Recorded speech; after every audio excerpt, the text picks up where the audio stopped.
you're here this evening. We want to start at 7 o'clock, and by hopes we will be through at 9. I am Olga McFarland, a resident here at the Village at Newburyport. Last week we conducted a mayoral candidates evening, and some of you were here, and we're glad to welcome you back. This evening we have a full host of 9 candidates, and we are going to keep them to a time limit. John Peroni, another resident here, has offered to be the timekeeper. I am happy to see this turnout. As some of you know, I scream when I read that only 32% of our population takes the time to go and vote. I feel it's a very important activity, and that's one reason I try to do this. When I moved back to Newburyport 12 years ago, I offered it to our residents here at the village, and they seem to feel it was useful, so we've continued on other candidates' nights. Am I not looking that right? I have it on.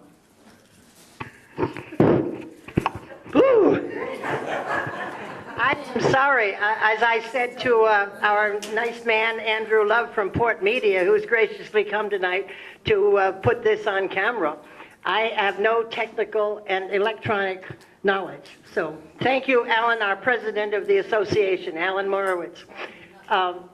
The format for this evening, because we have such a large group, is to have each of the candidates at large present their 5-minute ideas of what they want to work on in the city as an elected member of the city council. And I hope that they will really take those 5 minutes to use their most important points. And we will go from one to the other. We will then have in alphabetical order. And then we will have some questions from the audience, some of which are received. And if anyone has more interest in writing some down for us, I have paper and pen up here. Or I'll pass it along as they're speaking.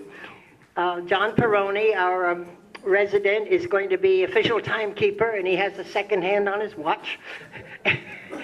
And he will be very careful about keeping it going, so hopefully we can get out at 9 o'clock. Now I've taken 5 more minutes, and let me start with our first candidate. Can I just say one word? What I'm going to do is time everyone 5 minutes.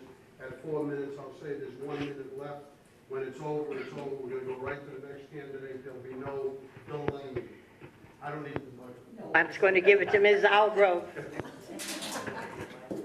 And at the end, Oliver is going to give you 2 minutes to sum up. And at that point, I'll give a 30-second warning. And when it's over, it's over. We're going to go right to the next person. So you can't drag it out. I think you've got a very efficient timekeeper here in the corner. We're going to try. And let's us go on then. Laurel Algrove is our first candidate as we are going forward alphabetically. Good evening. Can everybody hear me? Can you stand up? Is that working? Maybe you might stand up for 5 minutes. Sure. I did not turn it off. Can everybody? Good evening. Good evening. My name is Laurel Algrove. I'm running for councilor at large. I've lived in this city since 1994.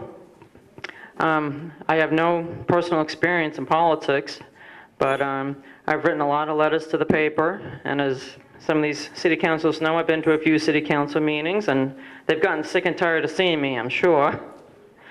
But I feel that we need some new voices on the city council. I want to be a voice and your eyes and ears. I believe in transparency. I believe in an open waterfront. And I'm very passionate about this town. I love living here. I've made a lot of friends here. I've made my home here. And I want to best represent my constituents if I am elected. And if I don't know something, I will definitely research it, look it up, because I certainly don't know everything. I looked at the city budget today, and I was absolutely stymied. My eyeballs were fried by the time I got through reading it. But I'm very involved, very passionate about what I do. And if you elect me, I promise that I will do everything I can to best represent your interests. Thank you. I'll keep this, I'm not a time hog here. I'll pass it on too. Thank you, Laurel. And Ed Cameron, our incumbent. Thank you, Olga, for hosting this event as you did a couple of years ago. It's always a treat to be up here, and although you claim to not be very technologically literate, we appreciate the spirit that you give to all the things that you get involved with. So it's great to be back here. And yes, I am a candidate for re-election to City Council at large. I've been living in Newburyport for about 11 years. I'm lucky I married in. I know some of you were born here, some of you came in through other ways. I was living in Boston at the time I met my wife, and I made the difficult decision to move to the south end of Newburyport in her home, as opposed to living in my dumpy bachelor apartment. And it was really a move that I've never regretted since that happened. So I'm here also with my junior political advisor and daughter, Anna Cameron, who's in the front here. You might see her either playing games on my phone or taking movies. That's who she is. And the reason I got involved in politics a few years ago here in Newburyport, really were for 3 issues in 2007. I served as the Ward 4 Councilor for 2 terms. What really motivated me are the same issues that motivate many of you. Many of you I met back then, and you were the folks that inspired me to run. It was for an open waterfront. Back in 2007, the debate then was between park and parking. I very much feel that we need as little parking as possible down there just to maintain access, particularly for seniors and handicapped folks, but we need much more park. The other issue that motivated me was support for our schools. Back then, the city had just laid off a number of teachers in that most recent budget process. There were difficulties then around infrastructure and the physical plant of the schools. There was a vote in 2006 about fire escape on the back of the Kelly School when the Kelly School was still being used, and the council did not support a very small expenditure that the school department needed to make of $11,000. And to me, that struck me as foolishness, that we're a city that needs to work together, and certainly a fire escape is something that needs to be funded. The third thing I was interested in is what I call municipal reform, and that's kind of a catchphrase for things like transparency, being available and responsive to your constituents, having a good website, because frequently that's how people get their information now, having better communication back and forth. The charter effort that passed in 2011 was something that there was talk at that time from Councilor Fowler and Councilor Shanley about reforming our charter, which had last been looked at in 1919. And that was something that I wanted to work on, and did some work while I was on the council, along with a lot of citizens. And we made that change that has updated that charter. What I'd like to do in the future is really build on the things that we've accomplished together. There's a number of councilors here, besides a couple of us incumbents up here. Councilor Tom Jones is also here. And you folks are the ones that have really inspired me to move forward. We're moving closer to a senior center, a senior community center here that's been talked about for 20 years, and Roseanne Robillard is here, who was really the major force behind that. So that sort of infrastructure is necessary for seniors, people who aren't necessarily wealthy but still deserve a place in our community. So I'm glad we're moving forward on that. Monitoring the school building projects is obviously something we need to really keep an eye on. As we've learned too often, we often engage in these building projects, whether that may be water and sewer out on Plum Island, or trying to deal with a landfill at Crow Lane, or a high school renovation, that if it's not carefully managed, we end up holding the bill and all the work that needs to go into that after the fact, if that's not addressed correctly. So that's something that we want to keep working on. Sidewalks are a huge issue throughout all of the neighborhoods, downtown for sure, and often that gets a lot of the focus, but I think out here as well. If you live in this neighborhood and want to walk to the stores on Story Ave, you're taking your life in your own hands. That's something we need to address, and I think we need to find ways to have a better coordinated sidewalk situation. So those are some of the things I'm interested in.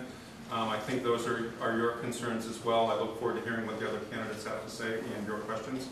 And thank you. Thank you, Mr. Connell.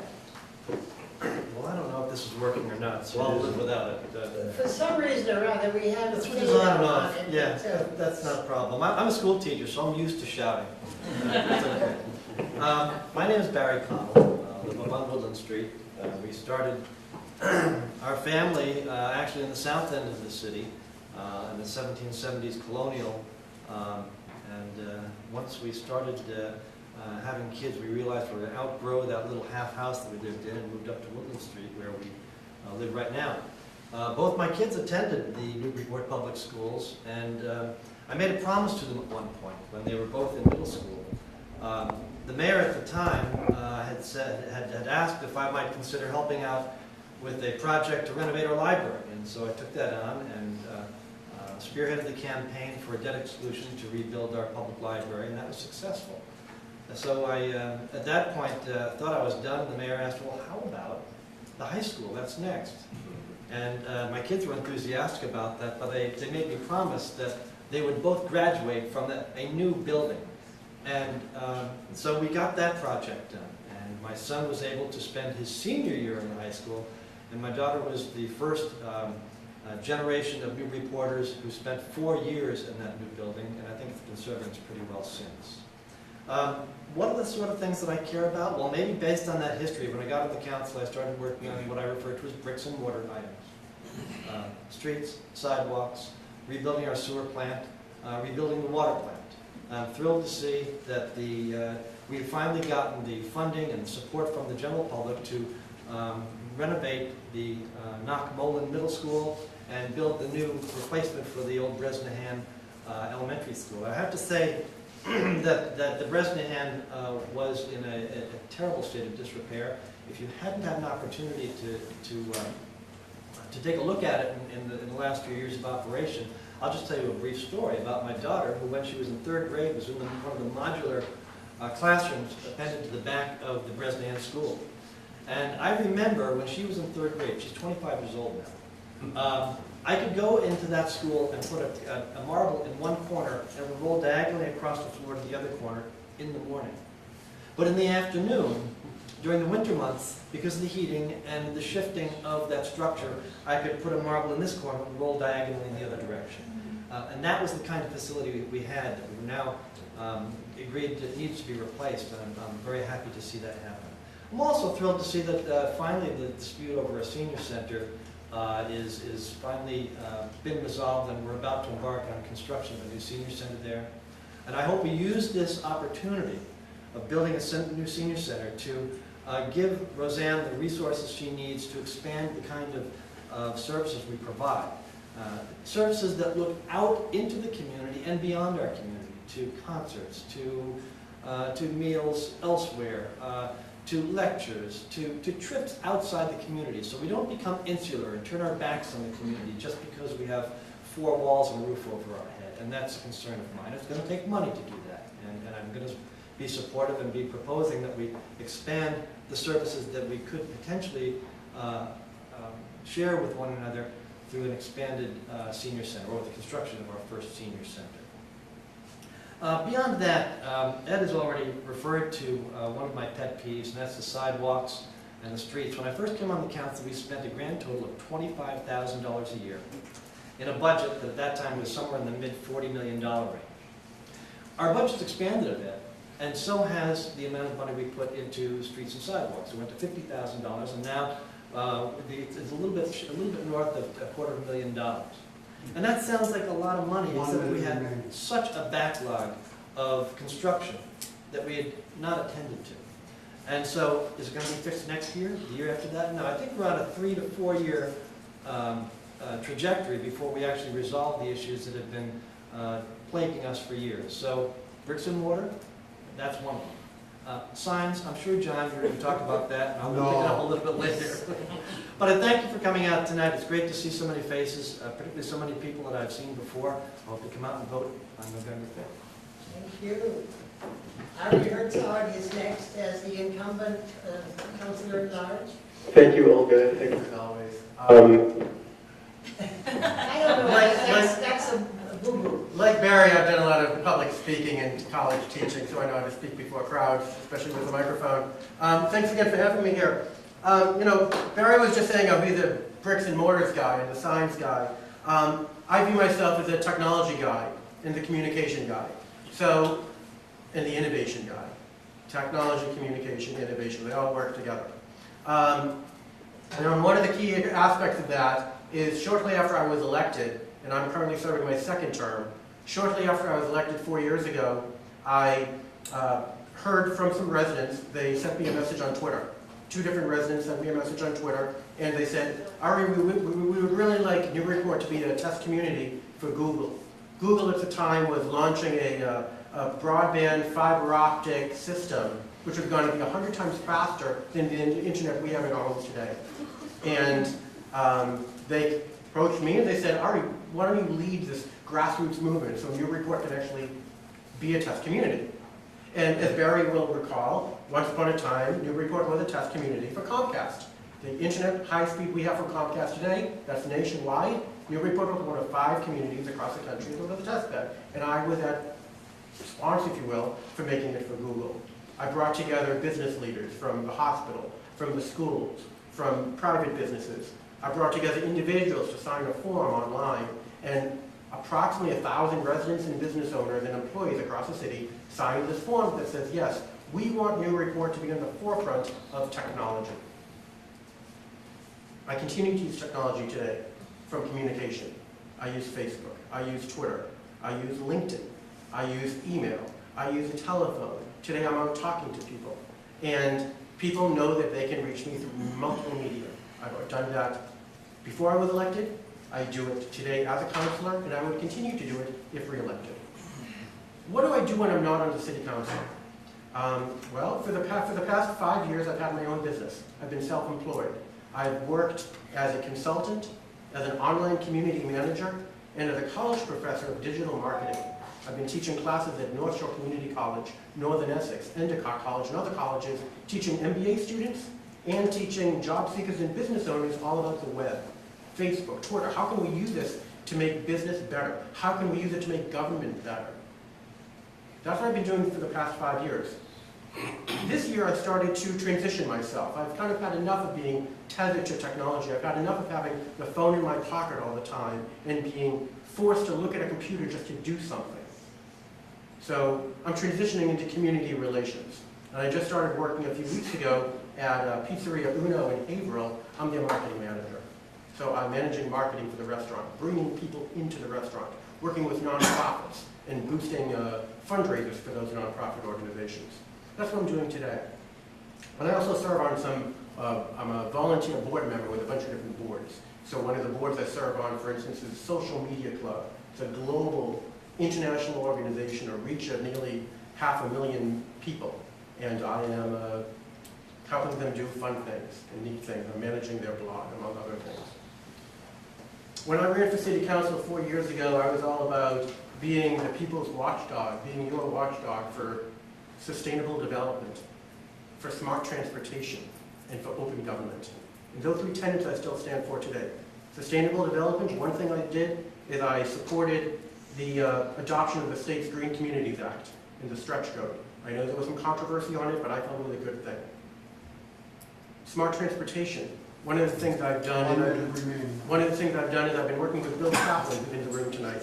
And I've been working with Bill Taplin to set up a water taxi program between the downtown waterfront and the Salisbury State Reservation. And I've been working now with Senator Ives' office. I'm very hopeful it can be in place by next summer. And the third piece is open government, and well, that relates back to technology and communication. Thank you. Oh, and I do have cards on the table, so you can have my information there as well. Thank you, Ari. Megan Kinsey is a newcomer to the political race, but she has had a good history here in our city with Port Pride. Thank you. So we have bricks and mortar Barry, and we have technological Ari. I'm relational Megan. And I'm also a note taker and an over-preparer so that I don't get the hook. So you have to let me just look at my notes from time to time. So first, thank you, Olga. I got to meet Olga at the with the Port Pride campaign. She called me up, she introduced herself, and she offered her help. And I got to learn about Olga very quickly. When she offers her help, I can consider it done. and it was great. You were stunning, and I also got to know her on a personal level because we do things over the phone with Olga. We're not technological, Olga. We're phone Olga, and we got to know each other, and it was great. It was wonderful to get to know you. So I appreciate you having us here. Thank you very much. So let me just start by saying I think we're a lucky bunch. We get to live in a place, we have beaches, we have farms, we have a gorgeous downtown. We have a lot to be thankful for. But that's just the start of the list. There's more to it. But does it mean that we have everything and there's no room for improvement? That's the overarching question that began my seek for this council role. What can we do to make the neighborhood we love even better? It's the overarching question, and it's kind of what guides me every time I consider any question that comes to me when I'm interacting with people. You guys in the audience, when I'm knocking on doors, when people email me. As a Newburyporter, besides having 3 young sons, I've been actively involved from the moment I stepped foot in Newburyport. I served 2 terms as president of the Newburyport Mothers Club. From there, I went and became a board member of the PTO and the Newburyport Education Foundation. Board roles on the Youth Soccer Association, the Youth Lacrosse Association. From there, 2 committees on the Anna Jakes Hospital. Bresnahan School Council. From there, Superintendent Search Committee. That was relatively recent. Beyond that, most proudly, the Port Pride campaign. I served as chair, and it was an opportunity that I will relish. It was stunning. It was wonderful. I'll get into that a little more. But I'm not a single issue candidate, by no means. The role of City Council, for me, is not to champion my personal agenda or anything that I have personally on my mind. Rather, it's to serve as your voice. I believe local politics are really about 2 things. The relational component that I mentioned already. In addition, engagement.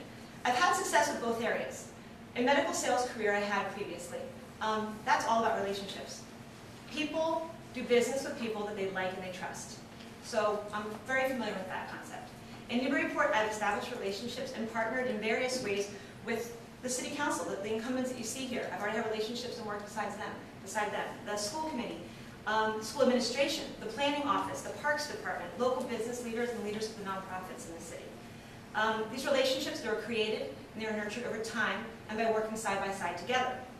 The relationships are also built on mutual respect, transparency, and authenticity. Local politics, I think relationships are critical because they really help us serve the public together.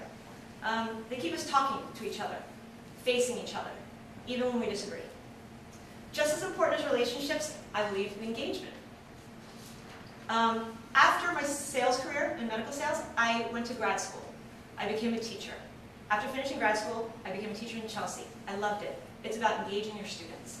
I help them invest in their education and become partners in education. This is a skill set I will bring to the council as I engage the community and I help to have all of us together invest in our future. The recent success of Port Pride, that case in point is all about civic engagement and what it can do. I value an environment where people want to invest and participate in their community and by extension, their local government. When we have people who are in relationship, who are engaged and participating, then whatever comes our way, we can handle it. I have no doubt. Waterfront discussions about sidewalks, we got it, we can handle it. Allow me to finish by saying that I like people a lot and I cast a wide net. That's what I do best. I have friends, I have people I interact with. See, the note's even helping, we still got it. People that I interact with have a really wide range of interests, beliefs, backgrounds. That helps me to not just listen to them, but to understand them and to get it, and to bring that to this. Tonight I'm asking for your vote. I'm going back to my sales career. Let me close you here. I want you to vote for me, Megan Kinsey, for City Council. Because I think you guys, you're the hiring group. You're the talent acquisition team. You're the human resources department. And you're in charge of creating a diverse team. This is what you're tasked with as the voting public. My hope is that we have a pragmatic, a thoughtful, and effective team that's diverse, that brings a lot of different ideas to the table. Research shows that all the best companies, boards, nonprofits, that's how they're built. In the case of the council, this team should be capable of considering the city's current issues, as well as capable of handling the issues of which we don't even know yet. We should be thinking, Karen? And thank you. Moving right along.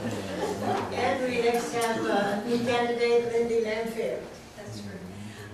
I'm not as fortunate as some of you. I was not born and raised in Newburyport, but I've been living here now for 30 years, and I raised 2 children here in town. and I have been involved with many community projects also myself. But about 2 years ago, I started to get involved with the local historic district.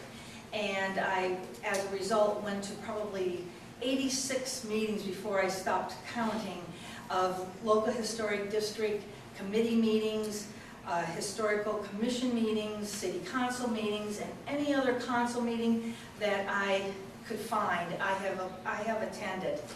And through the years, I think I'm going to come to the council, I hope, better prepared than most newbies on the council, because I've spent 2 years sitting in meetings, sometimes 4 or 5 meetings a week for the last 2 years.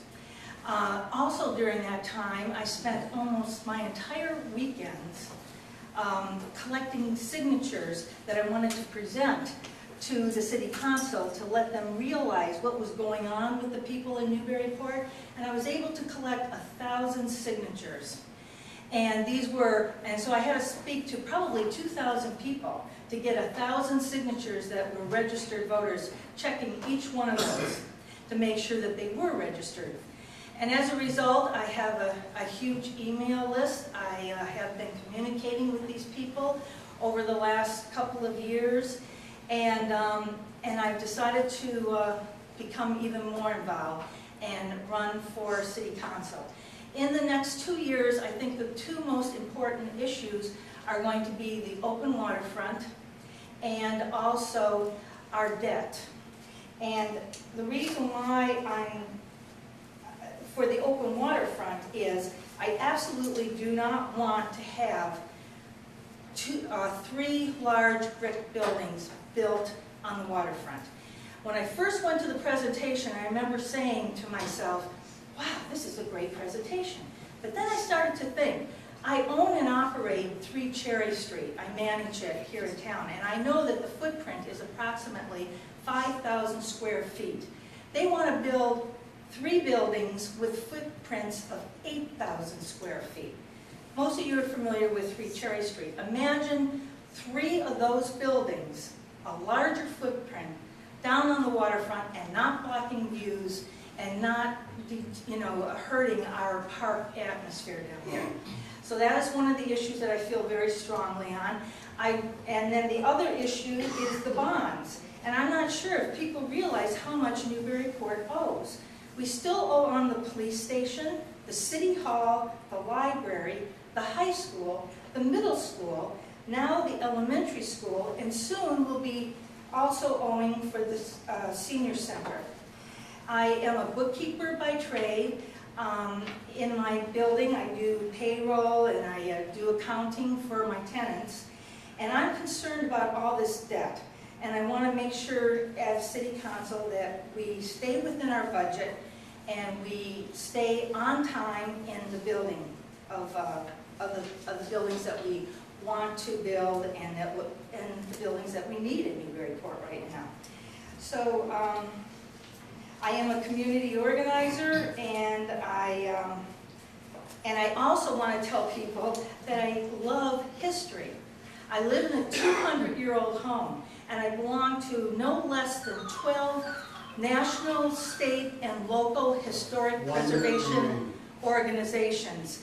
I just did not like the idea of the local historic district because it was going to be 5 members that would be appointed by the mayor, who may or may not know more than I do about historic buildings.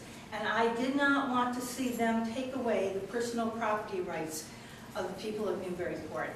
And so I ask for your vote. My name is Lindy Lanfear. Thank you. We'll move on to Bruce Menon, who's had a long history on the school committee.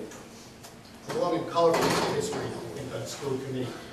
My name is Bruce Menon. I am standing before you after 12 years on the school committee. During that period of time, I did a back-of-the-envelope calculation, and I realized that I had sat in on budget hearings and asked lots of questions and pleaded for transparency on over $250 million of this city's money over the last 12 years. And I went through that process as if my own kids were in the school, and I wanted to make sure the money was spent effectively. And my kids were and are in this school, in these schools. Like Sheila and Bruce, I was lucky to be elected to the Charter Commission. We were involved, we worked very hard. I've sort of had the opportunity to get involved in some really challenging and interesting problems. Mary Carrier appointed me to the Youth Commission. I was the first chair of the Youth Commission here in Newburyport, which stemmed from problems on In Street with kids. That was why we formed a Youth Commission. I served on the Skateboard Park Siting Committee. I was on a committee to make a determination whether or not to keep the Kelly School open. So I'm very familiar with working hard. I'm very familiar with dealing with very controversial issues and trying to make sure that people are heard. As far as budgets go, I really am a stickler for efficiency. I really hate when we spend money and it's not efficient. We spend money here and then we decide, well, we're going to do this over here. We've already invested money here, and I've seen a lot of that. I've seen that in the schools, and I've barked when I've seen it, and I've seen it in the city. And I bark when I see that. I think that the other thing, that when I ran 12 years ago for my first race, I was really interested in transparency. I really am interested in transparency, and that means, well, I think that if you give people, my experience, I've been a nonprofit executive for almost 30 years now in a variety of settings. I think if you give people all of the information they need to make a good decision, you get good decisions most of the time. But if you start withholding decisions, if you start clamping down on information that people that are really important, you end up with skewed decisions, you end up with bad decisions. I have a position on the waterfront, and that is, it is pretty clear to me that we talk about buildings on the waterfront. For me, the issue is, I'd like to frame the issue as an issue of development, because that's how the surveys have asked. The surveys have asked people, do you want no development? Do you want little development? Do you want some development? What do you want? Consistently, 2/3 of the cities say they want little or no development. That to me is the ground floor. That's where we start. We don't start with other large plans. In the recent mayoral election, the candidate who was in favor of more development got 1/3 of the votes in the city. The candidates who were for little or no development got 2/3. That number keeps coming up. So I believe that the community has made itself clear. I'm also a trained mediator. I believe there is always a way to solve problems. I believe in working together with people, and I believe that we can find solutions to some of these problems. Obviously, you know, historically, I've wrestled with some really difficult decisions here in the community. I've been involved also, believe it or not, I'm a Boy Scout leader, an merit badge counselor. I have been involved in raising funds and building 3 playgrounds in the city. I strongly believe in sustainability. I do believe in preservation. Again, as a mediator, I think that there are some ways that we can do this. We can preserve the history of this community. Some of you know that I'm a Civil War reenactor. I believe history is very important, in particular here in Newburyport. It's not only really important, but it can be a source of revenue for us, much the same with the environment. And I would like to leave you with, I guess, probably my epitaph as what I would do. Several years ago, I was campaigning for a school committee, and I was really nervous about whether or not I was going to be elected. So I came out to Ward 6. I usually like to go to the spot where I think I'm going to have the most difficult time and hear people. And I knocked on the door in Ward 6, and an older gentleman came out and said, "Oh, I know you." And I said, "Yeah, I'm Bruce Mann, and I'm running for re-election." He goes, "Oh, I know who you are. I've seen you on TV a lot. I don't often agree with you." And I said, "Well, you have an opportunity here to share with me what." He said, "No, I watch you. You work very hard. You always do your homework. You ask tough questions, and you never let the SOBs get away with anything, so I'm going to give you my vote." And that really, that to me is the essence of a good, hard-working public servant. It's a privilege to do this. It is a privilege to run in a community my hometown that I finally moved to 25 years ago. Time is up. Thank you, and I do ask for your vote.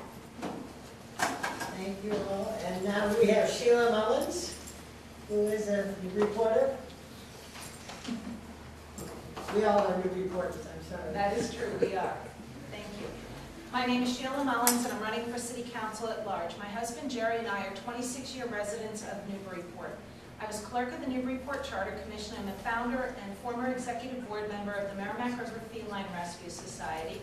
I was co-chair of the Community Preservation Act here, a friend of the Council on Aging, a member of the Custom House, Parker River Clean Water Association, Citizens for Environmental Balance, and the Newburyport Preservation Trust, and I worked hard on the Brown School playground effort recently. I'm also an interior designer and personal cook. I will address 5 issues facing our city: the open waterfront, our schools, infrastructure, taxes, and historic preservation. Waterfront. I am your candidate for an open, non-privatized waterfront who has a vision and a real plan to pay for and maintain it. With 30% of the current parking revenues, we can take out a revenue bond to begin construction of our park. It would take about 6 years to pay off the bond. Additionally, the NRA's own consultant said that there are grants available totaling between $500,000 and $750,000 for the park's creation. At some time in the future, there will most likely be a parking garage, and at that time the parking can go away or be reduced to what is needed. In the meantime, 30% of the same parking revenues can be set aside in a trust fund to provide for maintenance money. The NRA plan never removes all the parking from the waterfront. On the schools, I wish to say congratulations to Port Pride for getting the schools and senior center passed. The schools are presently on time and on budget. But what is going on inside the schools? Boston Magazine does an annual survey of 147 communities in the greater Boston area. 2 years ago, we were 16th. Last year, 32nd. This year, we're 67th. 8 or so years ago, we were the state model for languages. We are not anymore. What is the cause? Well, we've had 3 superintendents in 4 years and many vice principals and principals. What we have is a systemic failure of leadership and constantly changing priorities. I've spoken to members of the school committee and have been informed that with some of the changes that they have made, that a cost savings of about $100,000 can be made this year, whereby the money can go back into the classrooms. We are not also taking advantage of 2 virtually free programs to help our kids. First is the Distance Learning Lab, and the second is partnering with our local community colleges so our students can receive credit in both the high school and college level courses.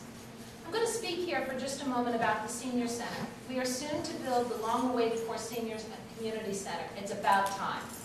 The money has already been bonded for this project, and the project is currently in the planning stages. Infrastructure.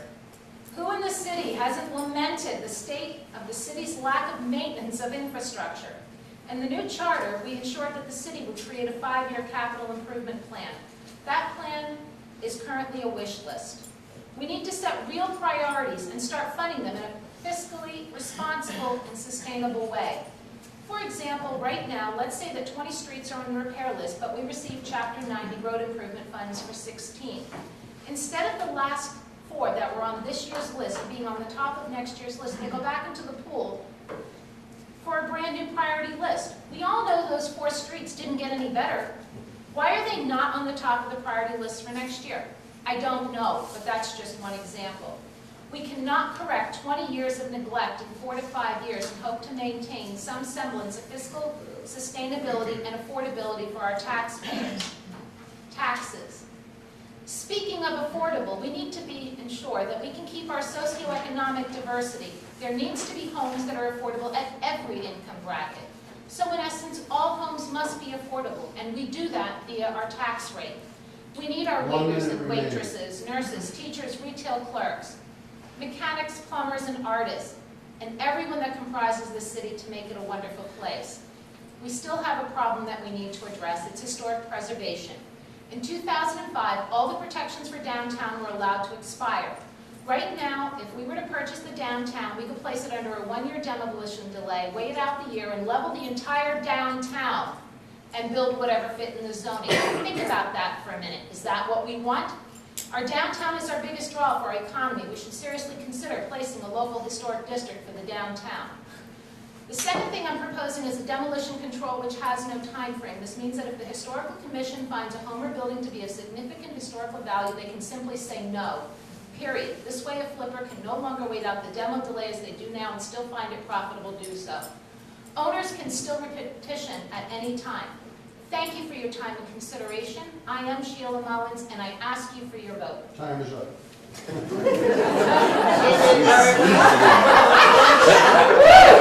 Speaks right Before this In starts. fact, I think everyone has done a very good job holding of your time, and we'll let us finish off with Bruce Vogel.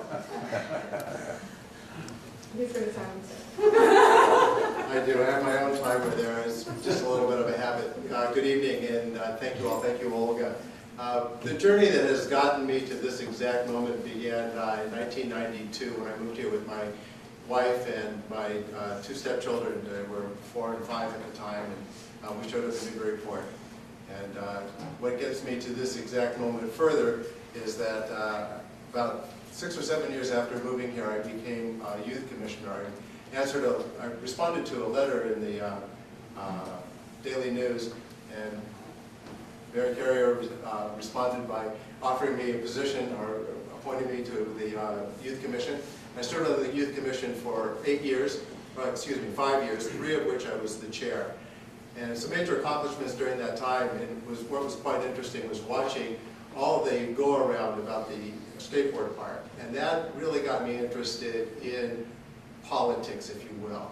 All the intricacies in City Hall and all the banter going back and forth and all the chaos with the community. I began to watch the process, and I thought this would be really interesting to be involved in. I think that I could contribute. And so I ran for the Ward 5 City Council position and was elected, and I served 2 terms. During that time on City Council, I was on the Planning Commission, Planning Committee rather, Planning and Budget and Finance. I was on the Landfill Ad Hoc Committee. I was on License and Permits. So I served a good portion of time in the Strategic Land Use Committee. If you remember that, I was a member of that as well during my time. It was very familiar with the intricacies of City Hall, even though I haven't been an elected official for some time. I keep my ear to the ground, and I get involved with talking with all the mayor and the city councilors and so forth and so on, and I'm well versed on what's going on. While I was considering running for city council and considering how it was I could contribute to the world, I came across a quote by James Clark. He was a graduate of Harvard. And he says, a politician thinks of the next election and a statesman of the next generation. And that really spoke to me and speaks to me to this day. And to the accomplishments that I would like to speak of, I would like to speak to the robustness of the Youth Commission. Point to Bruce as well. We have a very, very strong Youth Commission, youth services rather. And because of the Youth Commission, that is something that is, with pride, I get to point to as well. The other accomplishment I am very happy to point to is the 100 acres off of Hale Street. That was supposed to be 5 developed lots. The business park was, or the industrial park was going to be expanded. I called the developer. I said, you know, I'm going to do everything I can to stop you from putting a shovel in the ground. And he said, gosh, I wish you told me this before I bought it. And through working with the open space and with the committee and working with the state of Massachusetts, that land forever, that 105 acres is open. And I had a hand in that. I'm really proud to be able to speak to that. The other thing that I'd like to bring to City Council is 10 years of experience as a union rep. When I was with TWA, I was a flight attendant union rep. And during the course of that time, I learned a tremendous amount about negotiations and was educated in negotiations. And I understand that dialogue will get you to consensus. What we have going on too often is debate. And with debate, we have a winner and we have a loser. With dialogue, we have consensus. And I would like to bring that sentiment to City Hall, and I'd like to bring that sentiment to the City Council. And I'm here standing before you, asking for your vote.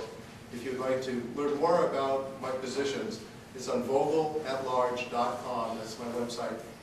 You may have to ask Ari for some technical assistance on that. But I'm a strong believer in services for all. 1 minute remaining. Thank you. Roseanne and I know one another from way back. I'm a strong supporter of all the senior services and services for all across the community. I consider myself fairly liberal-minded and fiscally conservative, a little bit of an interest there. But I'm here to help. I'm very excited about getting involved, and as the proprietor of Plum Island Coffee Roasters, I can stand here and say that, well, I can't say a free cup of coffee in every pot. I can tell you that we do offer senior discounts if you come in, and I won't ask you if you're a senior citizen, but if you'd like to declare, we do give you a discount. Come on down to Plum Island Coffee Roasters and let me talk politics with you. Thank you. I do thank you all so much. What a bunch of diversity in these candidates. And how are we going to select someone now?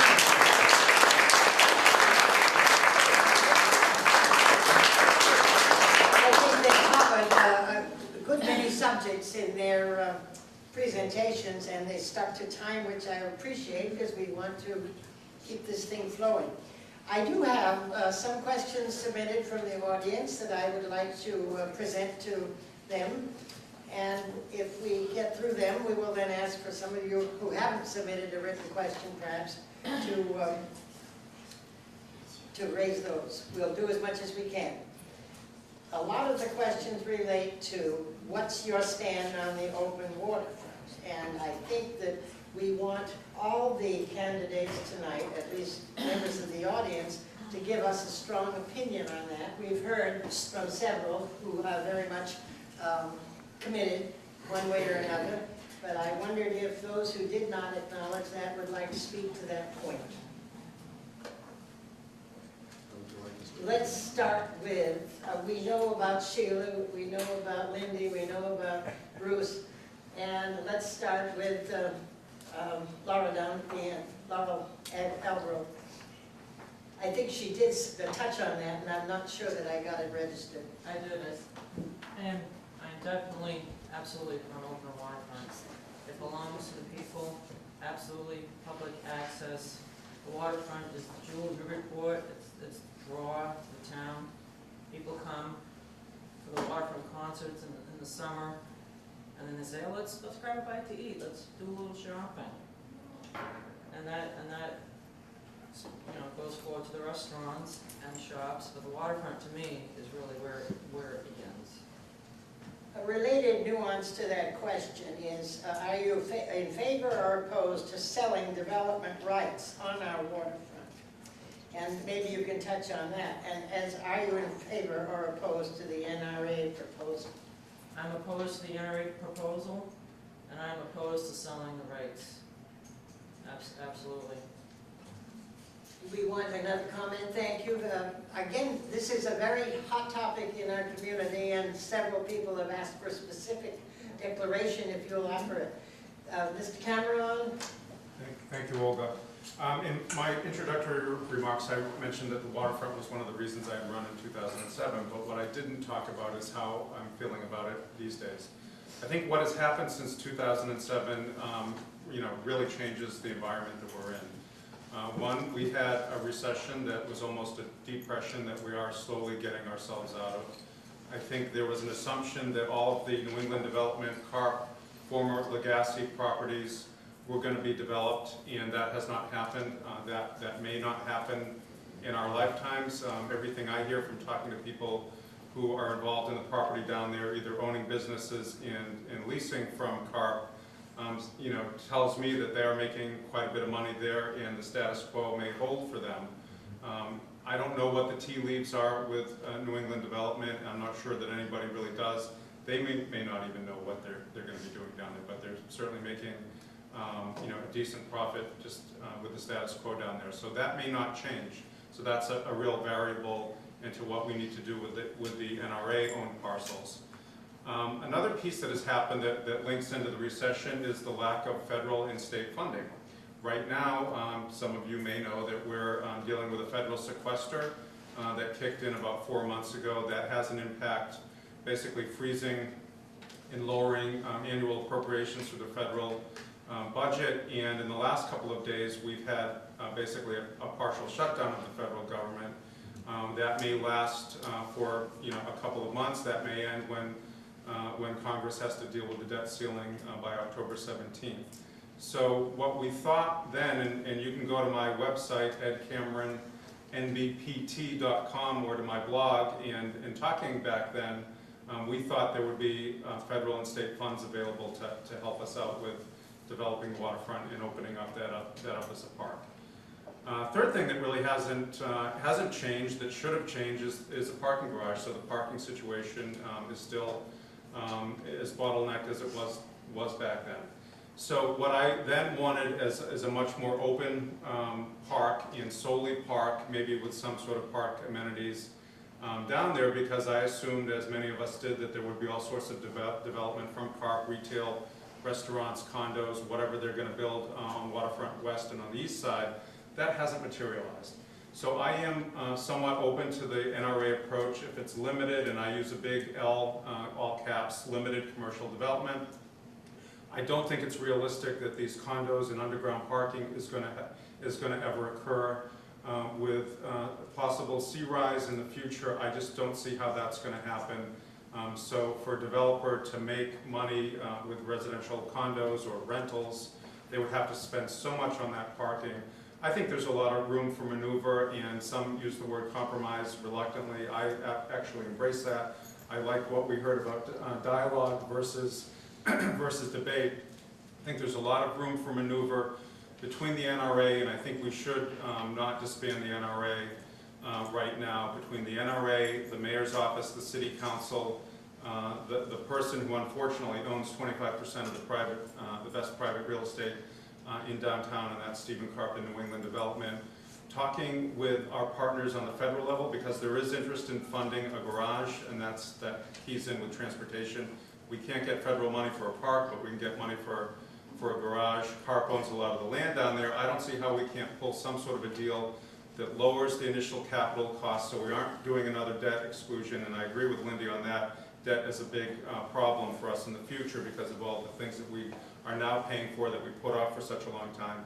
So that can generate that initial capital money up front and also maintain the annual operating costs. I think the local meals tax can be a part of maintaining the park downtown, also maintaining other city and neighborhood parks, and the parking revenue also can be used for that as well. So the analogy I use is this is like if you have a choice of ice cream, and your choice is either chocolate or vanilla, and you don't like chocolate or vanilla, so what you get is no ice cream.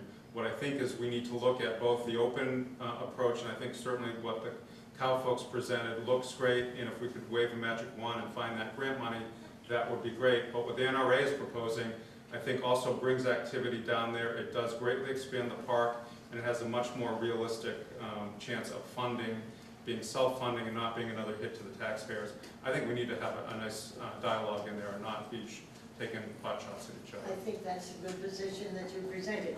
I do want to say that we had a question as to the possibility of dissolving the NRA and who has the right to do that and how would one go about it. And maybe Barry would talk about that. Yeah, there are a lot of moving parts to this question. Excuse me, Barry, as we discussed, would you like me to time it to keep it to 2 minutes at the most of each answer? Okay, that was for the Is that what you tell us? We also want to. Sounds great. To be perfectly honest, that's why I asked the A question. summary of 2 minutes later. Is 2 minutes? Yeah, But go I mean, ahead. do we all need to All right. address those questions? Well, you've added to my burden, you've asked something in addition to what, your new question then is, how does the NRA remain in business, or how could it be dissolved by an action That of was state the legislation? question that was Is that the short presented answer? here. Yeah. Let me say a couple of things about what's going on down there and what's not going on down there. The NRA property, 4.2 acres that the NRA controls and owns, is going to be decided by the NRA, not by anyone sitting at this table, not by our next mayor. They have the legal authority awarded to them by city leaders 35 or so years ago, because it was such an intractable issue that they felt it was better handled by an entity that dealt with that issue alone. I remember when we first moved here in 1978, 79, the first headline I read in the Daily News was, "Fix the downtown central waterfront," and the words of the mayor, I'll have to paraphrase it, but it was something like, "If we don't do it, we'll go to hell in a handbasket." Well, we're not in the handbasket yet, nor is that handbasket floating down river to hell. So I don't know if this is such a dire situation, although it's generated a lot of heat and not much light. Let me first refer to what Mr. Karp and New England Development are doing and what they're not doing. We've seen some sketches in the back of an envelope. As former chair of the Planning and Development Committee, I was privy to some of those, not discussions, but review some of the discussions that the mayor and the planning office have had. Excuse me? 30 seconds review. Jeez. That first I told you Don was impossible. a terrific timekeeper, but we Well, if did you don't want want to me limit to his, do it, I won't do it, that's all right. It's Just all right, tell me what to no. do. but try to respond to. I feel like I'm in a Finish tennis your match thoughts. between you two, so I'll say as much as I can. What we did when I was chair of planning and development was place some strictures around the land that's down there regarding public access, which must be maintained, parking, which must be on site, and some of the architectural details, the height of buildings that may be developed if the development ever goes forward. As members who were here, who were voting at the time, will recall, we believe that those were the bottom line elements that New England Development has to work within if they go forward. As far as the central waterfront is concerned, and that property owned by the NRA, I agree with much of what Councilor Cameron has said. In this respect, whatever it is we do, and I think everyone wants expanded park and perhaps an improved parking situation so that with a proper surface and marks, we can fit more cars on whatever land is there preserved for parking. Whatever it is, we have to pay for it. What we don't want, and I use this analogy as a tale for two cities. We look at a city across the river, Amesbury versus Newburyport. Over the past 20 years, Amesbury has added time and time and time again to their debt without the means to pay for it. And that's what we want to avoid. It's what the bond agencies which rate our bonds refer to as an unsupported expenditure. There's a term of art that they use that relates to that ratio of what we owe and what we generate. So whatever we do there has to be paid for. Does it matter? You're darn right it does. A small change in our bond rating by having unsupported expenditures down there can seriously deteriorate the financial position of the city in bond markets. That means the treasurer who sends bond anticipation notes out on a bi-weekly basis to do the everyday expenditures that keep the city running rise. It means that the expenditures that you and I pay through our taxes to support what happens to the city buys less. Amesbury bought Woodson Farm for $14 million. They had a settlement on the municipal hospital in the vicinity of $8 million. They had a settlement with a police chief in the vicinity of $3 million, all added up unsupported. Larry, I think we. And that's what we want to wind avoid. on. So ask me when you get me privately if you want, or catch me on the phone if you'd like to hear more. I want to get back to Mr. Vogel because he had a comment too. Excuse me, we'll get to you, Larry. So how are we gonna do? Let's have Barry. I think we sort of know the I'm Bruce. position. No, wait, I'm Bruce. No, I'm Bruce. Bruce Vogel, what did I say? Barry? Very I'm simply, sorry. thank you. Are you giving me my minutes back, Holly? I mean, How many minutes? I'm trying to I'll tell you let what, Bruce I'll speak start on this. this. Vogel@large.com clearly states my position on the waterfront, and that would be no commercial development.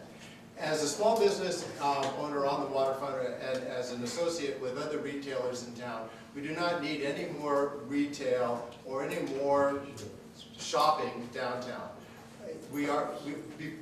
Stepping back from that, we need to define ourselves as well. And you can read about this on my site also. We as a city need to come together and define ourselves as who we are, and where we're going. And that would be the first step. In terms of paying for anything, in terms of paying for the park on the waterfront, we're leaving money on the table by our rules and permitting regulations over in what we call our industrial park, which should be turned soon into a business park. We need to invite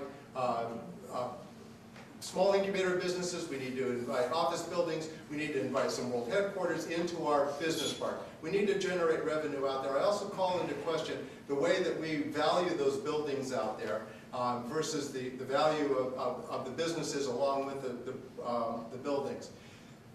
The transfer development rights questions is very complicated, and I'm privy to being friends with the author of that concept.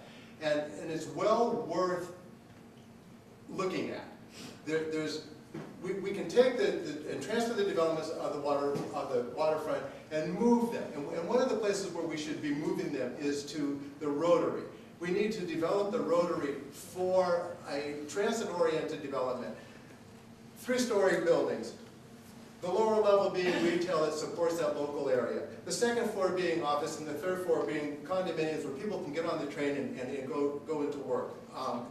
It really is quite simple. Find the money elsewhere, and we can do it. Thank you. Can we switch to Lindy, who has two specific questions addressed to her? And I haven't forgotten our... Well, I wanted to comment first on the NRA because I did not expand on that at all. And I have 2 points that have not been brought up. One is that the members of the NRA, I know that a couple of the councilors have tried to distance themselves from that, but the members of the NRA are appointed by the mayor or reappointed by the mayor every couple of years, and they are confirmed by the city council. So they do have some control over who is on the NRA board. And even one member, which is appointed by the governor, is recommended by the mayor, I believe. So that is a misnomer if they're trying to completely distance themselves from the mindset of the members of the NRA. That's not true. The other point that I wanted to make was that the financial director, I believe his name was Abramson, at the last meeting stated that the condos would bring in an estimate of $450,000 in taxes in the first year. And then he said, but that's not enough to build a park, but it's enough to obtain another bond and more debt. And that's one of the issues that I have against the NRA's proposals. Thank you. The question from the audience was, do you think the two most important issues, what are the two most important issues? And I think you've touched on them, the waterfront and the debt, primarily. And what one issue would you be separated from the other candidates on the council for? I think what separates me from just about everybody here is that nobody here at this table has been campaigning for 2 years and going door to door and talking to people every weekend and going to all the committee meetings that I have. There's nobody here that has been at all those meetings, and I know that because I'm the only one at this as a table. professional as well. I Thank you. congratulate you. Thank you. Now, Ari Herzog had something to say earlier, and I didn't give him a chance. Well, first I actually wanted to answer the question which I thought Barry was going to answer, which was how to dissolve the NRA. Right. And that's really very simple. I've actually corresponded with the NRA's former chairman, James Shanley, on that specific issue. I have an email if anyone would actually like to see it. And the order is very simple. First, the NRA votes to disband. Second, the city council votes to agree with the NRA's disbanding. And third, the mayor signed the document agreeing with the city council. That's how it works. I'm on record at my blog at councilorariherzog.com. I'm on record as being for an open waterfront. A lot of what Ms. Sheila Mullins has been talking about, I agree with that 100%. Make it non-privatized and so forth. You know, the other thing I'd like to add just real quickly is Bruce mentioned a moment ago about, Bruce Vogel mentioned a moment ago, that is, about the importance of boosting the industrial park, boosting the business park, and bringing businesses into the city. I agree with that 100%. But for the problem, what's the problem? I moved to Newburyport 6 years ago to work for Mayor Moak as his Assistant Chief Administrative Officer. I shared that room with a part-time economic development officer. Okay? Originally it was Peter Hebert, and then it transitioned to Patricia Singer, and they were the economic development specialists for the city, working part-time. The city council, before I got elected, disbanded that position. So the process of economic development, and that's bringing businesses in, economic development, not community development. The planning office today is community development. That's boosting what's in the community. Economic development is bringing businesses in. And I've spoken with the city's planner, I've spoken with the mayor's office, I've spoken with the Chamber of Commerce. All three entities currently meet together as part of an economic development committee with other people. But they're not responsible for bringing businesses in. They try to, but they don't, because they all have full-time jobs. So That's what we need. We need an economic development specialist. Bring someone in part-time, 20 hours a week. And I challenge the new mayor to do that. thank you. Switching to another subject, and perhaps it's appropriate for Bruce and the two Bruces. because they've been doing so much with the youth services. What are your thoughts on recent arrests in the city? Particularly regarding guns and, well, drugs, excuse me, yes, I couldn't read the word, drugs and the guns. What will you do to help the Newburyport Police Department to move this forward? We see this in the paper daily, heroin arrests, kids killed or injured. Would you like to comment on that, both of you? Sure. Catch anyone else who wants to? Yeah, my comments are that drugs, like heroin, even hard drugs, are an issue in the community, but that's not really the only issue. Our studies, our research shows that there's a significant problem with alcohol in kids in this community. The number of kids who are involved in heroin, which is really bad, and there are things that we can do, is infinitesimal compared to the number of kids who binge drink on a weekend in this community. We know that. We need to really be working on that as an issue. I think that there used to be a concept years and years ago called community policing. It was something that I studied when I was doing my graduate work in dispute resolution. Community policing is about getting the police department out in the community, involved, not just arresting people, but developing relationships with kids. We did it for a number of years. We don't do it so much anymore, and I think that that's something that we should also be going back to. And the third thing is that I'm a strong believer in what is known as restorative justice. I think that when somebody commits a crime, particularly a victimless crime, where they're using drugs and they get busted for that, that is really a crime against the community. People need to make amends to the community for that. Studies show that when you take a first offender who gets caught drunk driving or with drugs, and you give them a restorative opportunity, that is, instead of sentencing them to jail or probation, you allow them to work off their time at a head injury ward in a hospital, first offenders' rate of recidivism plummets, and it's especially so with kids. So I think that we need to be thinking about consequences and accountability. I think we need to be thinking about building community supports in and making sure that the police are present in the community and not around the community. And I think we need to deal with the issues across a broad spectrum, and alcohol is a serious problem. Can we then ask Mr. Vogel for his comment? Thank you. My degree is in recreation and leisure studies, and though most people ask me if I coach basketball, the answer is no.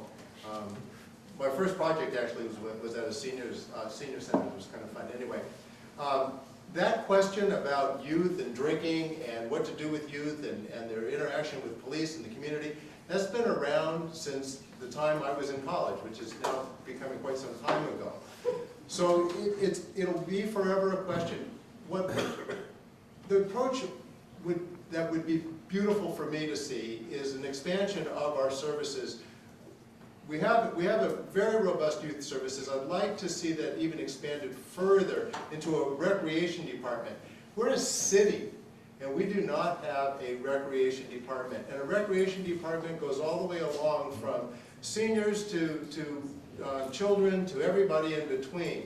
And if you get everybody involved in the community and enjoying the community, studies have shown that those problems diminish. They will never disappear, but they certainly diminish. So a dream that I would have, that I would like to see pursued, would be the expansion of our recreation department further from our youth services.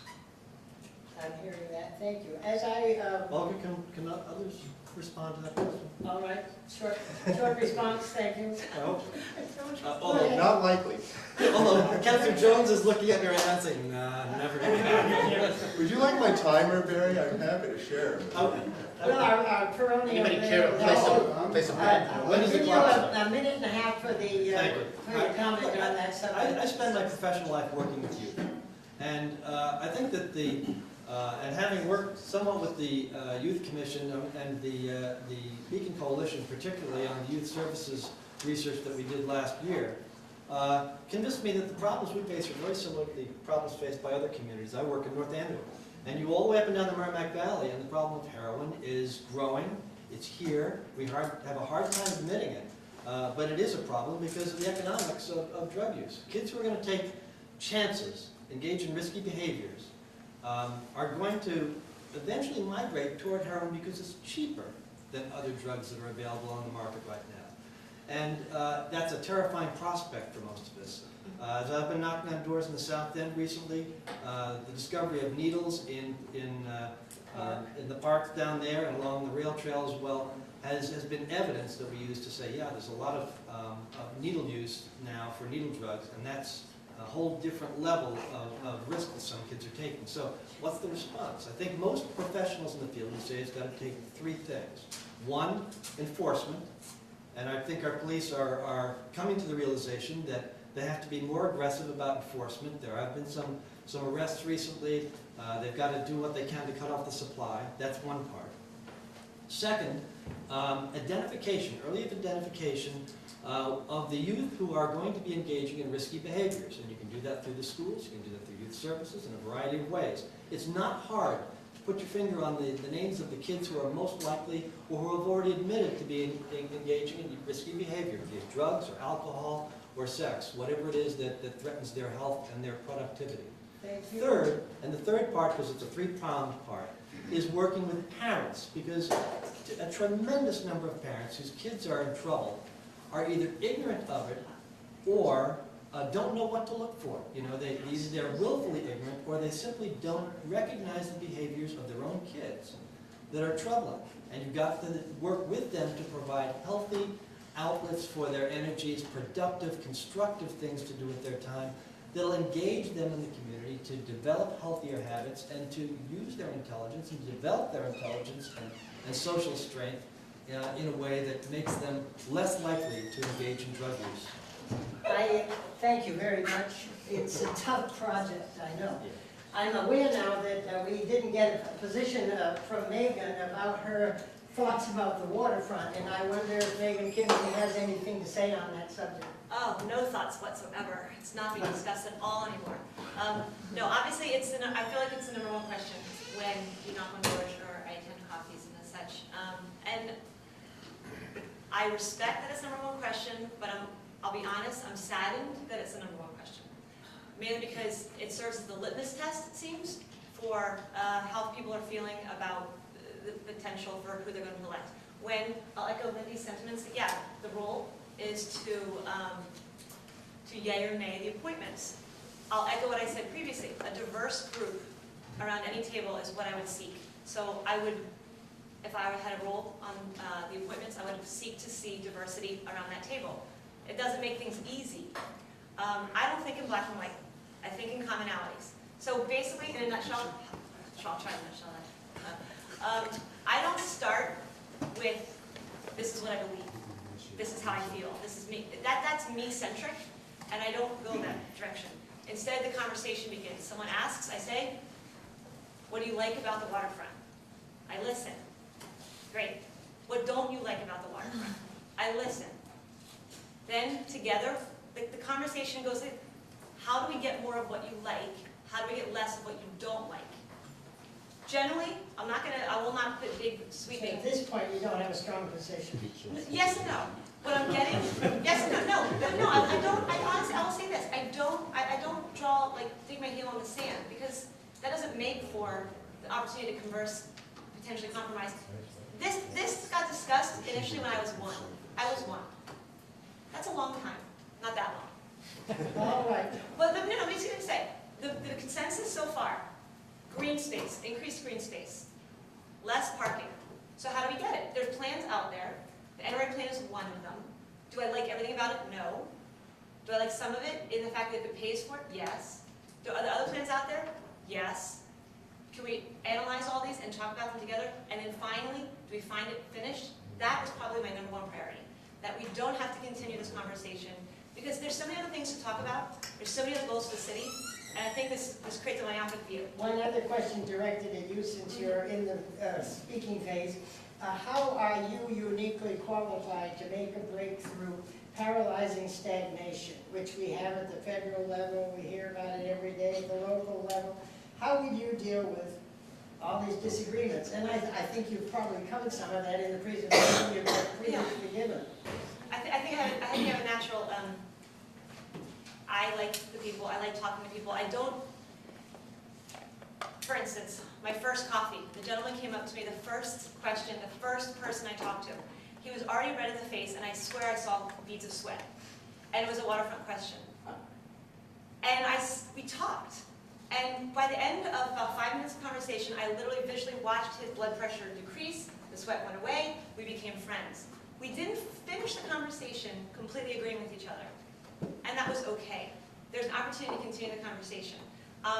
But to keep it going, I am sort of relentless, and I apologize for that. I will continue the conversation. I will not let the conversation finish. I'll find ways. I'll find you. I may have not attended all the committee meetings, but I'm everywhere. I'm at every coffee shop. It's Lamont Coffee Roasters. I work downtown. I'm accessible, and I will continue the conversation with all the stakeholders. Thank you much. Now, I have 2 why don't we questions. One, why doesn't the city devote money to fix the landfill? And secondly, why don't stores stay open later so that we can have more revenue, generate more revenue, and also perhaps enjoy some more concerts in the summer than we now have?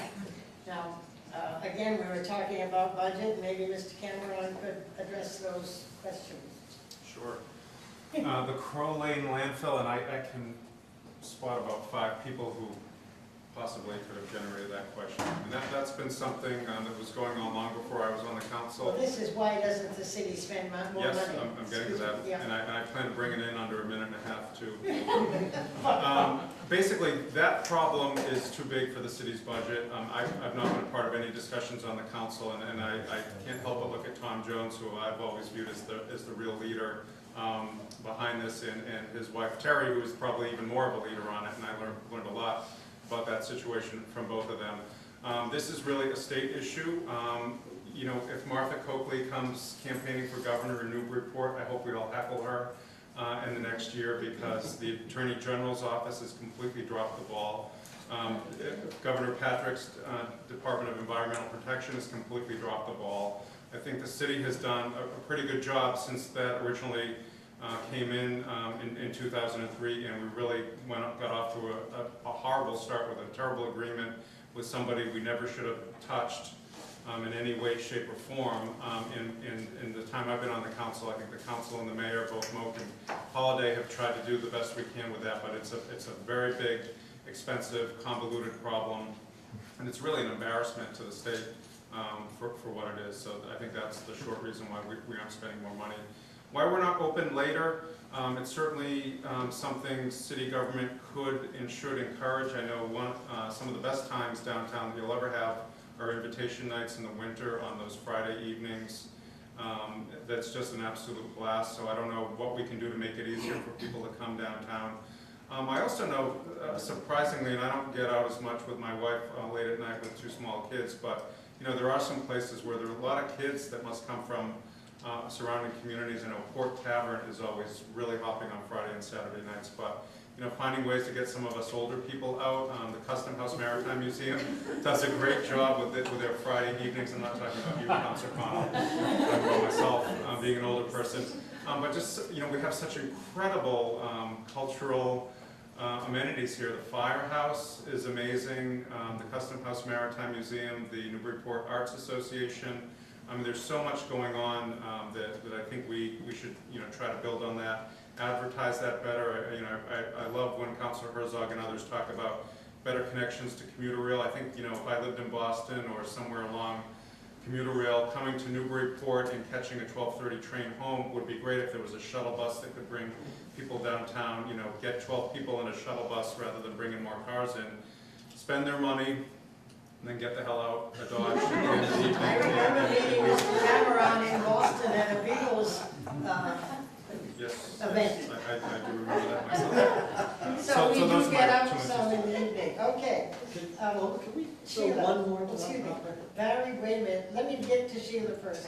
Just a moment, if you will, please. Yes. I would like to address the landfill question. It's very simple. We don't own it. It's as simple as that. We do not own the landfill. It is not our responsibility to spend money on it. And the Department of Do Not Expect Protection has taken it out, any controls that we have on it, and they've taken us out of the equation. Thank you for that point, which, and Mr. Connell. Yeah, very briefly, I want to add something that Ed was referring to, and that was the downtown being open in the evenings. Some of us have been working with a group of residents in the development of a cultural district that allows us access to grant funds, which we are not generally competitive with anymore, because we're the success story that all of the other 350 communities in the state look at. But in this particular area, the cultural resources that are available downtown, art studios, dance studios, musical events at the Firehouse Center, music in some of the clubs and the bars and the restaurants downtown, are not widely known to people outside our community.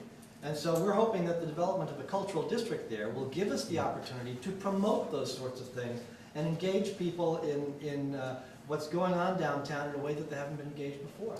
And hopefully by the end of, I'm going to say by the end of January, that cultural district should be in place. Mr. Vogel has a comment on this issue. Yes. Pardon my jacket being off. Oh, please, it's hot in here. As a retail establishment downtown and as an associate to a retail establishment downtown, I can tell you that it would be nice if there was a little bit more communication and direction from the city and the chamber and to the economic development point that we spoke of earlier. I would like to see a full-time economic development person. We've defined who we are and where we're going, and I think included in that would be downtown hours. I know when there was another landlord downtown, you needed to be open until 9 o'clock at night or 8 o'clock at night. So there's no consistency downtown, and it would be nice to put together a package where everybody signs onto it, everybody understands it, so when you go downtown, you know that this store is open because it's Thursday night, stores are open until 9 o'clock on Thursday nights. Now it's hit or miss. So those are the types of things that I'd like to work towards. Thank you very much for that. Now,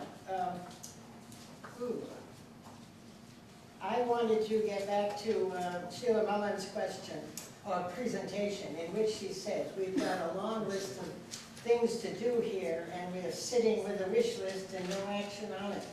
So what would be the best way to take this wish list of projects that Sheila referred to and put it into, say, a 5-year goal-setting plan and monitor it and accomplish it?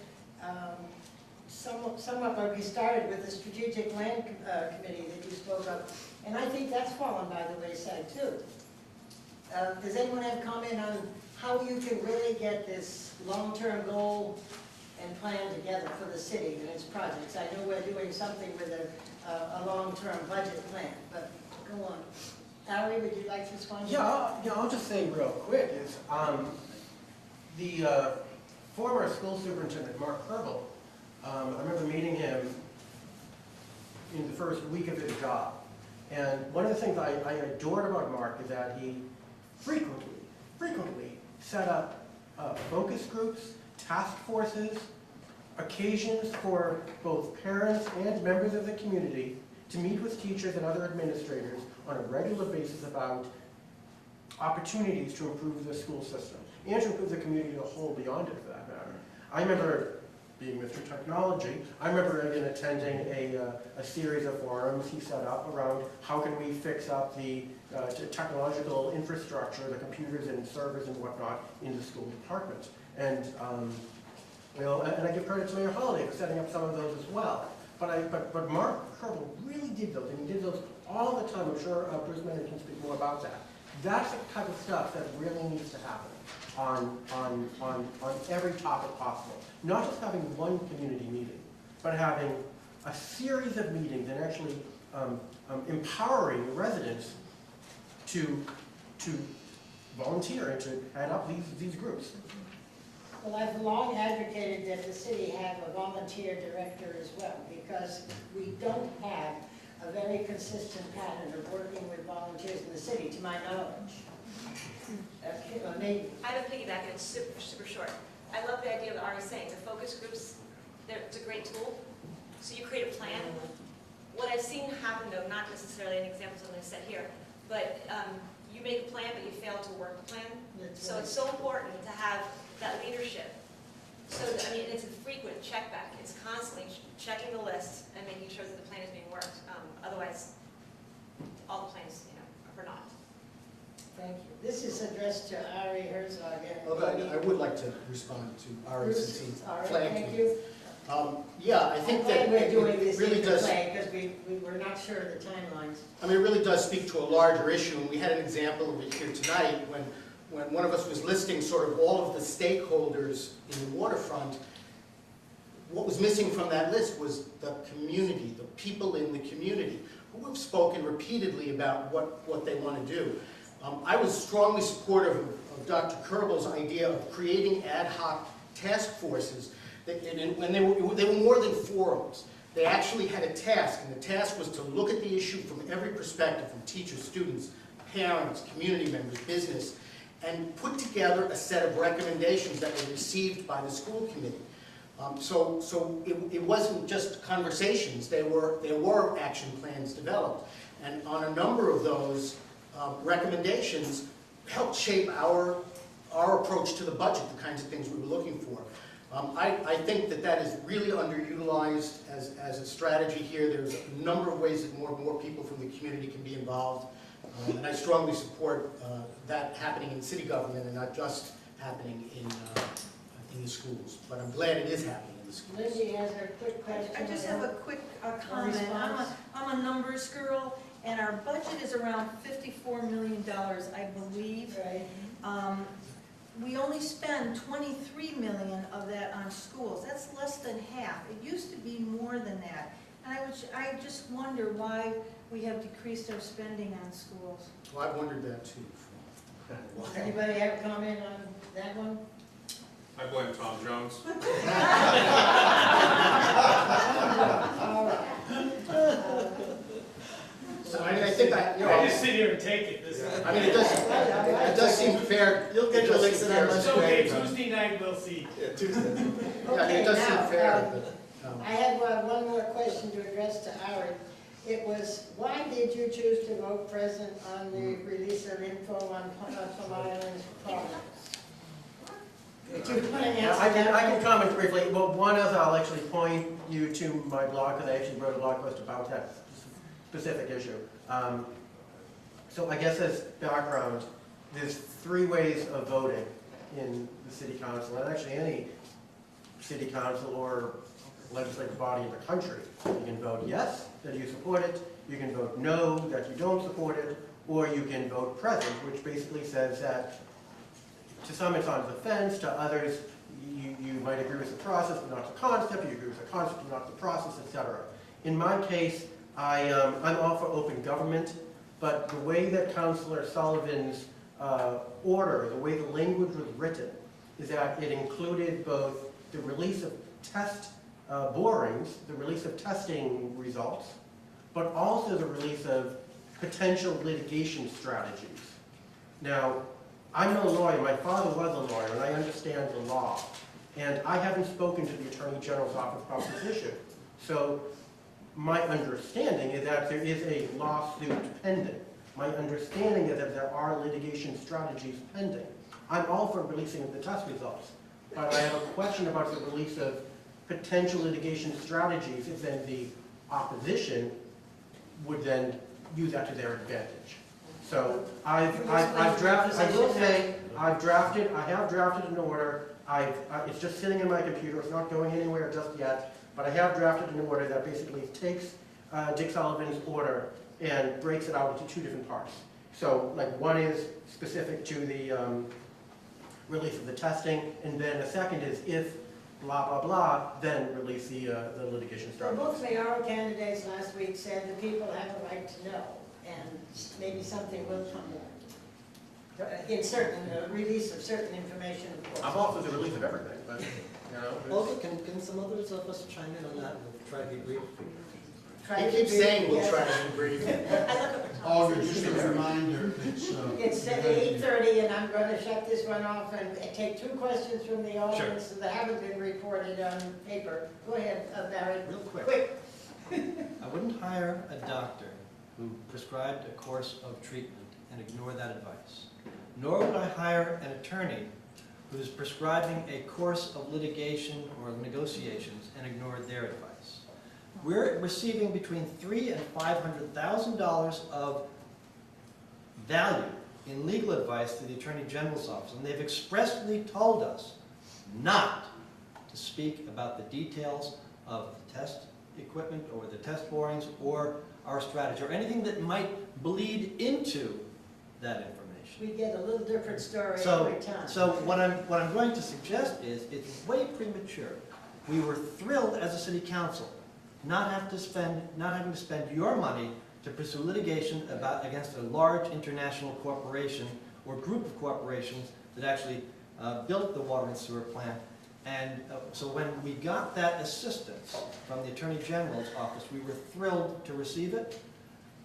There was not a single vote in opposition to that at the time, and I'm puzzled that we would ignore part of their advice or presume that we know what we can and cannot release regarding a potential litigation. I'm going to have to move on, and I want to take, are there any questions in the audience that haven't been submitted in writing?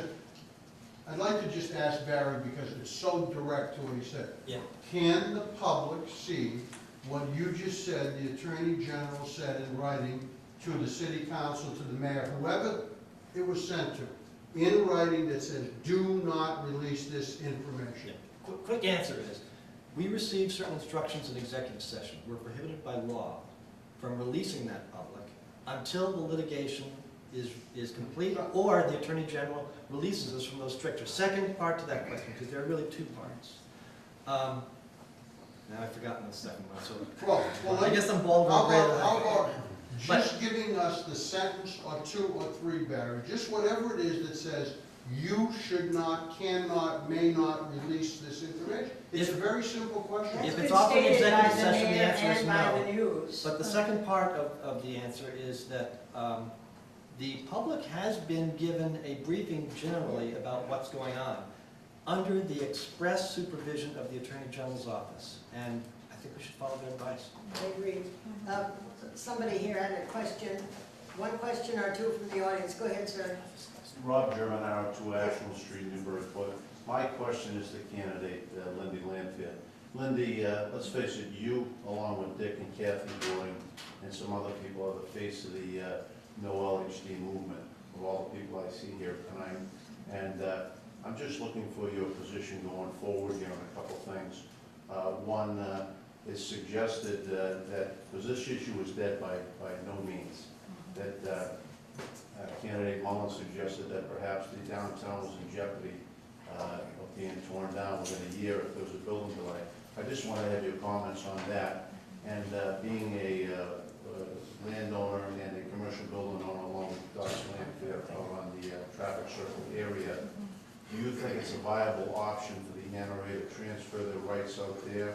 And what is your position on that, please? I think that the transference of land use rights is a possibility I would want to look into, definitely.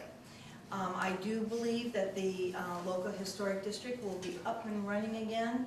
I think they have 2 years that they can bring it back to the city. So it's been a half a year now, and so in another year and a half, it could become an issue again and start dividing the city once again, unless we start looking for alternative ways of preservation.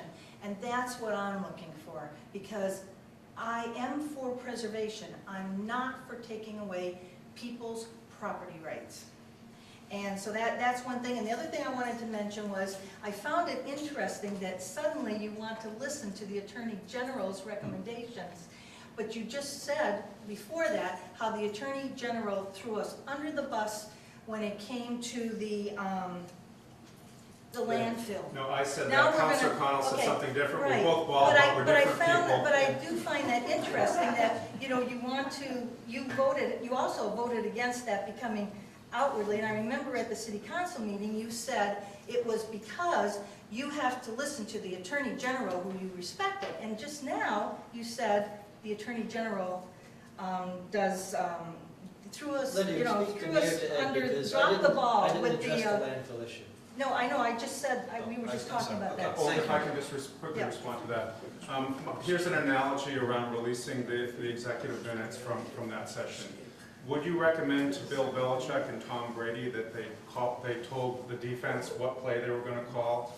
Would Jared Saltalamacchia be fired if he whispered into Miggy Cabrera's ear on Saturday that the next pitch is going to be a curveball? That's all it is. If you're playing poker with it in an adversarial relationship, you're going to hold up your hand and say, hey, this is what I got, and you don't know what the other guy's got. This is a big company. We get steamrolled if we release every little bit of information that we need to play close to the vest. That's why I think we now must really write this up. I went door Let me to just door. repeat my Can I question. just say something though? I went door to door at the, on the Plum Island, talking to people, and there wasn't one person there that was interested in litigation and strategies. They just want to know what they're going to be held accountable for when their sewer and water is exploding on them in their homes. And I have had people tell me that when I was going door to door. They just want to know what to be I think prepared the for. mayor's heard that statement. It's when not, it's they over, don't so care Sullivan. about litigation strategy. Olga, before you go on, can I ask the audience to give a round of applause to Olga for all the hard work she's done?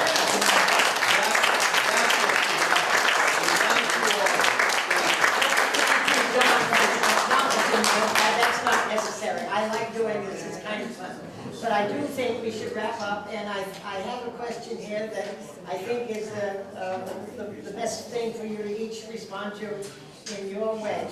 And it will be our summary, a 2-minute summary, and hopefully we will still be out by right after We get 2 9. minutes. What are the 2 issues that each of you think need to be addressed as soon as elected to the candidacy? And how would you handle them to resolve the problem? So could each of you pick an answer to that question? State your 2 primary issues and how you deal with it. And I will give the 30 seconds. And I think we can start alphabetically again. My 2 issues are waterfront and taxes. Waterfront to me is very, very important. I believe we need to keep it open. And taxes, I hear people complain to me about. Do you have any plan for solving the tax issue and the waterfront issue? You stated your position that you want an open one, but how do you solve the issue? The waterfront, I think we can keep that open with paid parking revenue. I've discussed this with people that I've talked to, and they said, why can't we take the paid parking revenue and put that towards the park? And as far as taxes go, maybe have a broader base tax percentage. I think you were saying that before. This town has to be affordable for everybody to live in. That's the main thing I hear about is the taxes. My roommate is complaining about it as well, and my friends are complaining about it. So that to me, is 2 things. Let's move down the line to Mr. Cameron, if you'd like to state these 2 issues that are prominent in your attempt to deal with them in the city council.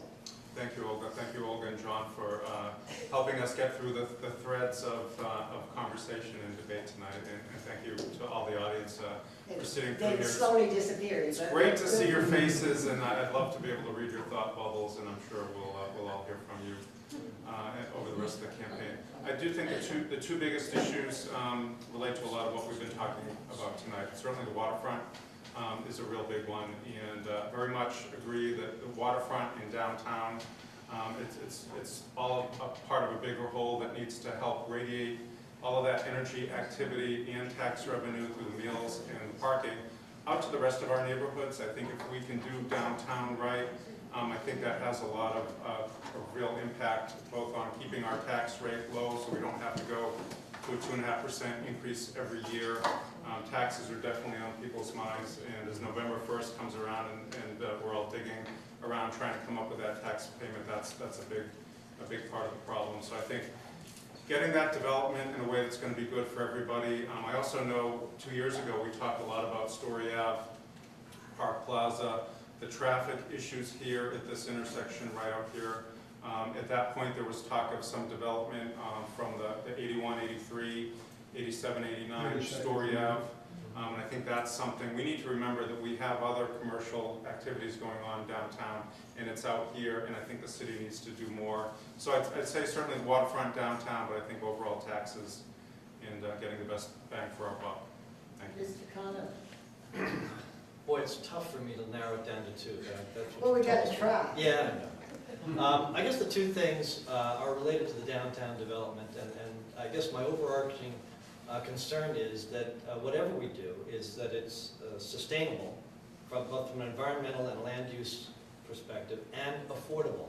That is, that whatever is developed down there doesn't become a burden upon the taxpayers who live in the city. And very specifically, the thing that I'm actually thrilled to see, and it sounds kind of like inside ball, but those of us who have spent time laboring through these issues realize that the way in which our zoning is drawn, with its respective overlays, leaves us extremely vulnerable to development by folks who are thoughtful about development and aggressive about development, so that we have the potential of losing control of the kind of development that takes place. And we just appropriated money to resolve some of the disputes in our zoning ordinances, and I think that that is long overdue. Hopefully it's going to be completed in time before New England development moves forward, if they move forward. But in any case, that serves us in the long run, because it makes it clearer for people who want to do something in the downtown about what our bottom line is, what the standards are that they have to meet if they're going to do any development in the city of Newburyport. And the second thing is very fundamental, and that is I want to see the kind of infrastructure improvements we've made to water and sewer and to our schools and to City Hall and public buildings be extended to the streets and the sidewalks of the city of Newburyport. I was infirmed about 1.5 years ago and had to stumble around my own neighborhood, tripping over sidewalks and routes, and I'm not that old. So it's time for us to continue to appropriate the funds we need to make the repairs and continue the maintenance that's begun. Let's move on to Ari here with his two particular issues. Sure, if we're elected as council at large, it's two things in particular I would focus on. Number one is to work with the incoming mayor and create a zero-based budget. Say that again, to create a zero-based budget, a budget that begins at zero. Today, the budget begins at last year's number. It shouldn't. It should really begin at zero so we can really look at the programs and services that the budget is made out of. That's number one. The second piece is around transportation. 4 years ago when I was elected for the first time, 2 months after getting elected, in February or March of 2010, I convened a meeting in City Hall with transportation providers. I invited taxi company owners, I invited the MBTA, the MVRTA, Newburyport Development, the Chamber of Commerce, and so on and so forth. And they all came together in a room and they talked about how can we improve transportation. It's been a while. It's been 4 years. There hasn't been another such meeting that's taken place. And when that meeting did take place, people in the room told me, hey, we haven't had such a meeting before, or if we did have it, it was 10 years earlier. It's time to do it again. It's time to revisit it. It's time to look at how we can increase the transit grid from the train station to the downtown and onto Plum Island. And that relates to some of the other forum issues that have been suggested. Megan? Okay, so this role, if you vote me as such, is new to me. I'm going to actually say this will be a litmus test. If I am given the opportunity, the litmus test is such that can I get as much done around City Hall, the table, as I feel like I can outside of City Hall.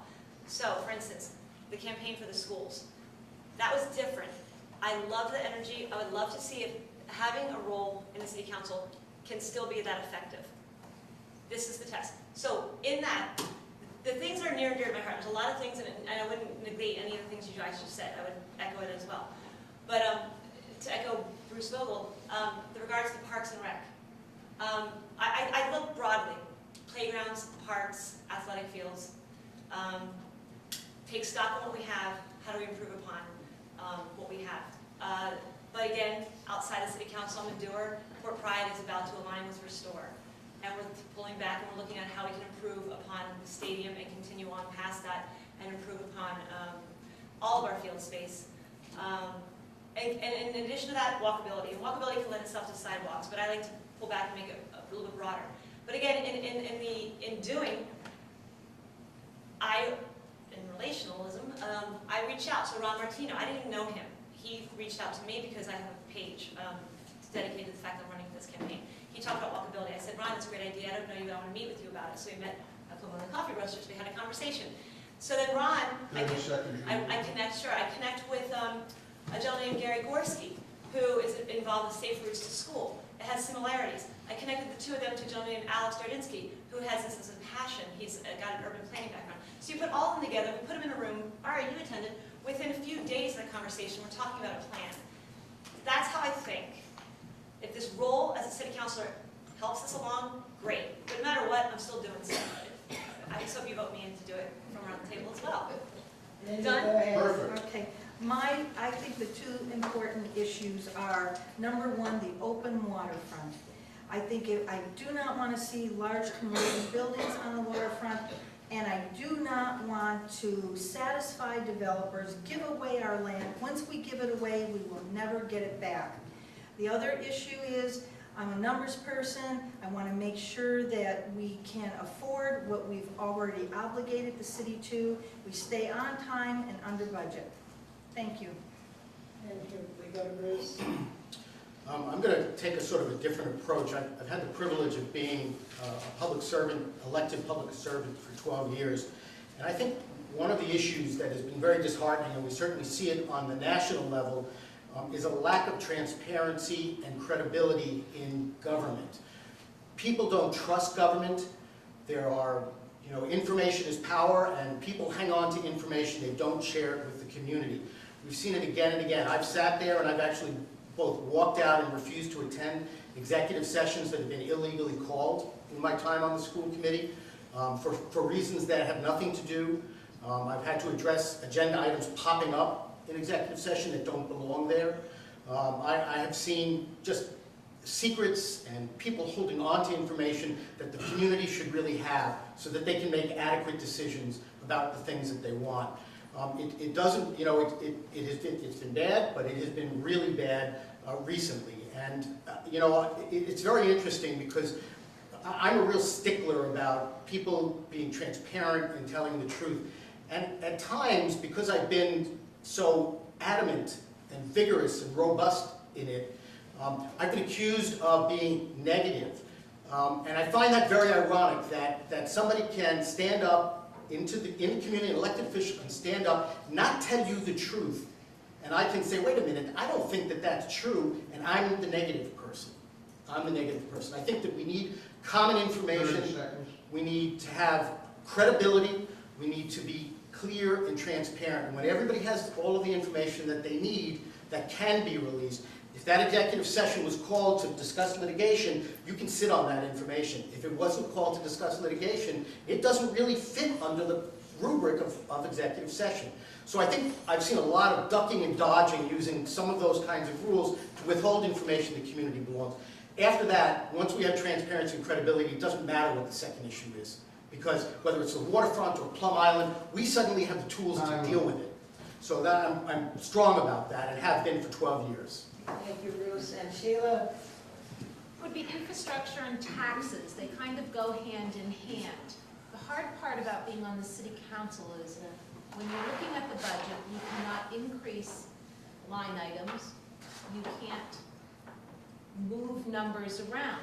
The only thing the city council can actually do is either eliminate a line item or take out money. That's it. So the hard part when you're looking at the budget is you have to be able to work with whoever is mayor on that budget early in the process to set priorities. And to me, infrastructure is a huge priority.